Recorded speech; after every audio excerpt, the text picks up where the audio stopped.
Hello दोस्तों, स्वागत है आप सभी का जीनियस ऑनलाइन क्लास के जीजी में। तो प्यारे बच्चों, आज के इस क्लास में जो मैं हूँ त्रैमासिक परीक्षा 2026 में जो गणित मैथमेटिक्स का जो एग्ज़ाम होने वाला है उसके लिए 100% रियल ओरिजिनल क्वेश्चन कराने जा रहा हूँ, जो कि एग्ज़ाम में 100% यहीं से आएगा। तो बिना वक्त गवाए मैं इस वीडियो को स्टार्ट करता हूं। तो देखिए, इसमें मैं सीधे आंसर बताऊंगा और जो लाइव क्लास लिया हूं इसमें पूरा व्याख्या के साथ बताया हूं। तो देख लीजिए, सबसे पहला क्वेश्चन दिया गया है कि किन्हीं दो धनात्मक पूर्णांकों ए और बी के लिए अद्वितीय पूर्ण संख्या क्यू और आर है, तो जिससे ए बराबर बी क्यू प्लस आर, जहाँ ऑप्शन ए 0 से बड़ा या बराबर आर या 0 आर से बड़ा बी बराबर बी, या ऑप्शन बी ये, ऑप्शन सी, ऑप्शन डी। तो इसका जो सही जवाब हो जाएगा 0 से बड़ा या बराबर आर होता है और आर से बड़ा बी होता है, ऑप्शन बी जो हो जाएगा इसका सही जवाब हो जाएगा। नेक्स्ट क्वेश्चन, 714 का अभाज्य गुणनखंड है। ऑप्शन ए 3 गुना 5 गुना 7 गुना 13, ऑप्शन बी 2 गुना 3 गुना 11 गुना 13, ऑप्शन सी 2 गुना 3 गुना 7 गुना 17, ऑप्शन डी 3 गुना 7 गुना 11 गुना 13। तो इसका जो सही जवाब हो जाएगा 2 गुना 3 गुना 7 गुना 17 हो जाएगा, ऑप्शन सी जो हो जाएगा इसका सही जवाब हो जाएगा। नेक्स्ट क्वेश्चन 3 नंबर दिया गया है कि यदि दो संख्याओं का लॉसो और मोसो का क्रमशः 72 और 6 है तो उन संख्याओं का गुणनफल क्या होगा।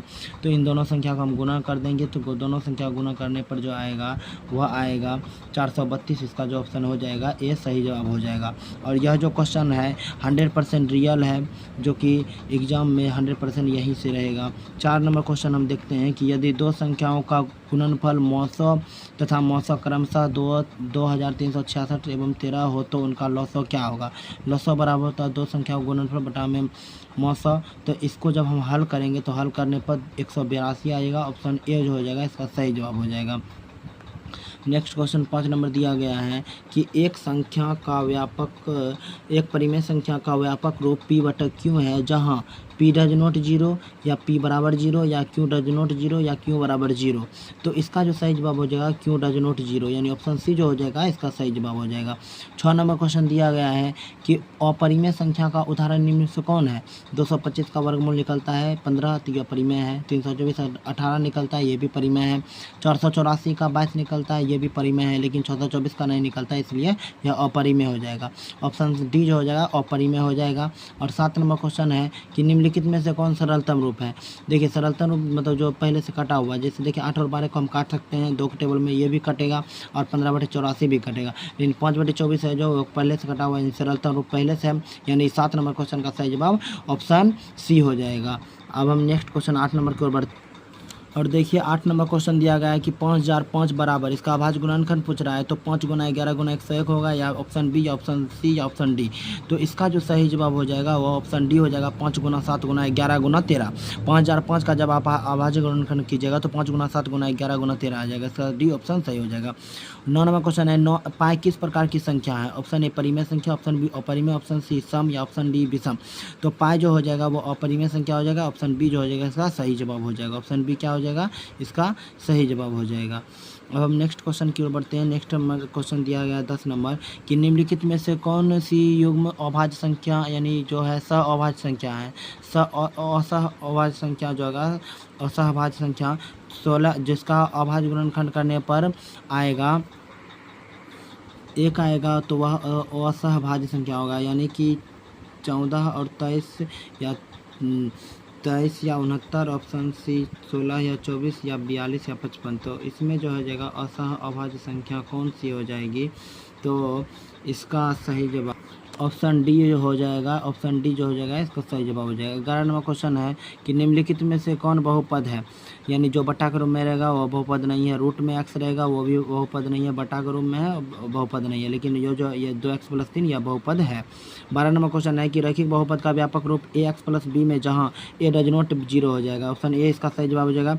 x² - 2x - 3 बराबर 0 है, तो इसमें कौन सा हल हो जाएगा। जब आप इसका गुणनखंड कीजिएगा तो यह x + 1 और x - 3 के रूप में आएगा, ऑप्शन सी इसका सही जवाब हो जाएगा।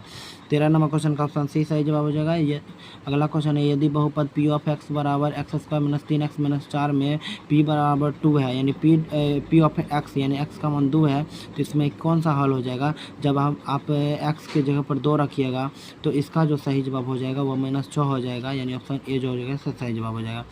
बहुपद 3x² - x - 4 के शून्यकों का योग क्या हो जाएगा, यानी अल्फा प्लस बीटा का मान पूछा। अल्फा प्लस बीटा का मान होता है बी बटा में ए, माइनस में बी बटा में एक आप हल कीजिएगा तो सी हो जाएगा, इसका सही जवाब 1/3 हो जाएगा।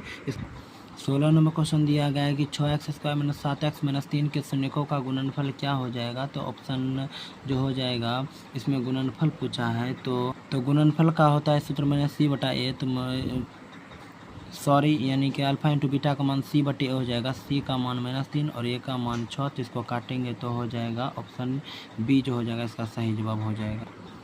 17 नंबर क्वेश्चन है कि 2x² माइनस में 3x प्लस में 1 में x + 2 से भाग दिया जाए तो शेष क्या बचेगा, तो शेष 3 बचेगा, ऑप्शन सी जो हो जाएगा इसका सही जवाब हो जाएगा। बहुपद 6x² - 7x - 3 के शून्य क्या हो जाएगा, तो शून्य को जब निकालिएगा तो 1/3/2 आएगा, एक आएगा -1/3, तो इसका सही जवाब ए हो जाएगा। 19 नंबर क्वेश्चन, यदि बहुपद 3x² + 8x + k के एक शून्य दूसरे के व्युत्क्रम है तो k का मान क्या हो जाएगा, तो k का मान जब आप हल कीजिएगा तो इसको हल करने पर 3 आएगा, यानी ऑप्शन सी डी जो हो जाएगा इसका सही जवाब हो जाएगा। 20 नंबर क्वेश्चन है कि यदि अल्फा और बीटा x² - 5x + 4 के शून्य हो तो 1/अल्फा + 1/बीटा का मान क्या होगा, तो -b/c इसका फॉर्मूला होता है, -b/c। जब इसको हल कीजिएगा तो माइनस में b/c यानी कि आ जाएगा इसका सही जवाब, ऑप्शन जो हो जाएगा बी हो जाएगा इसका सही जवाब। युगपत रैखिक समीकरण a1x + b1y + c1 = 0 और तथा a2x + b2y + c2 = 0 और द्वितीय हल क्या हो जाएगा, a1/a2 डज नॉट b1/b2 बराबर होता है, यानी बी उसका सही जवाब हो जाएगा। 22 नंबर क्वेश्चन है, समीकरण 2x + 3y = 50 है तो y = -4 है तो x का मान क्या होगा, जब y का मान आप -4 रखिएगा x की जगह पर तो इसका जो y का मान आ जाएगा वह आ जाएगा ऑप्शन डी 31 आ जाएगा, ऑप्शन डी 31 आ जाएगा। अब 23 नंबर क्वेश्चन के बढ़ते हैं। 23 नंबर क्वेश्चन, दो युगपत रैखिक समीकरण के आलेख संपाती हैं तो उनका हल क्या हो जाएगा, उनका हल अनंत हो जाएगा, ऑप्शन बी हो जाएगा इसका सही जवाब। 24 नंबर क्वेश्चन है, दो संख्याओं का गुणनफल तथा योगफल 12 और 7 है तो उनका अंतर क्या होगा, जब आप इसको हल कीजिएगा तो हल करने पर हो जाएगा वह 1 हो जाएगा, क्या हो जाएगा, अंतर 1 हो जाएगा, ऑप्शन सी हो जाएगा इसका सही जवाब। 25 नंबर क्वेश्चन है, यदि x + y = 14 x - y = 4 है तो x और y का मान क्या होगा, जब इसको हल कीजिएगा तो y से y खत्म, यानी 2x = 14 4 18 यानी काटने पर 9, यानी x का मान 9 आएगा, तो 9 जो है ऑप्शन बी में दिया गया है, ऑप्शन बी इसका सही जवाब हो जाएगा। 26 नंबर क्वेश्चन है कि -2 और -3 शून्यक है तो उसका बहुपद क्या होगा, तो बहुपद जब आप इसको हल कीजिएगा तो 26 नंबर का सही जवाब हो x² + 5x + 6 आ जाएगा इसका हल करने पर। 27 नंबर क्वेश्चन है कि बहुपद cx² + bx + a के शून्यकों का योगफल माइनस में b/a होता है, माइनस में b/a इसका जो सही जवाब हो जाएगा 27 नंबर का वो हो जाएगा ऑप्शन सी, क्योंकि -b/a एक जगह पर सी है तो -b/c हो जाएगा इसका सही जवाब। 2 अंकों का बनी संख्या x और y है तो इसमें लिखा जा सकता है उसे 10x + y के रूप में भी लिखा जा सकता है, ऑप्शन ए जो हो जाएगा इसका सही जवाब हो जाएगा। 29 नंबर क्वेश्चन है, किसी भिन्न का अंश उसके हर से 3 ज़्यादा है तो उसका भिन्न का व्युत्क्रम क्या होगा, तो 4 में जब 3 से हम जोड़ देंगे तो 7, यानी उसका उल्टा करने पर ऑप्शन बी जो हो जाएगा इसका सही जवाब हो जाएगा।